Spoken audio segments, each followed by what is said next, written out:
නමෝ තස්ස භගවතු අරහතෝ සම්මා සම්බුද්දස්ස සෝ භගවා ඉතිපි අත්තදන්තෝ. ඒ භාග්‍යවත් සම්මා සම්බුදුරජාණන් වහන්සේ මෙසේද අත්තදන්තෝ නම් වනසේක. අත්තහ දන්තෝ යේනසෝ අත්තදන්තෝ. තමා දමනය කරන ලද්දේ යමක විසින්ද හිතම අත්තදන්ත නම් වනසේක. භාග්‍යවතුන් වහන්සේ එසේ තමන් පමණක් දමනය නොවී අන්‍යයන්ද දමනය කරන ලද නිසාද අත්තදන්ත නම් වන බව දේශනා කොට වදාළා.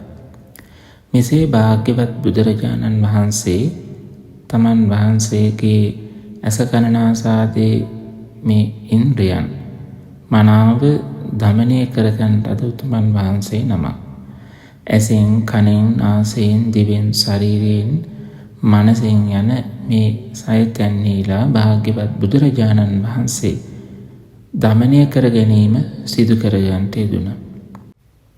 මෙසේ ඇස කන නාසාදී ඉන්ද්‍රියන්ගෙන් කිසිම දෙයකින් නිමිති නොගෙන රාග ද්වේෂාදී වශයෙන් ඇලීම් ගැටීම් තත්වයක්ද ඇති නොකරගත් භාග්‍යවත් බුදුරජාණන් වහන්සේ සියලු දෙයකම ඇති අනිත්‍ය දුක්ඛ අනාත්ම ස්වභාවය මනාව පසක් කරගන්නට යෙදුණා.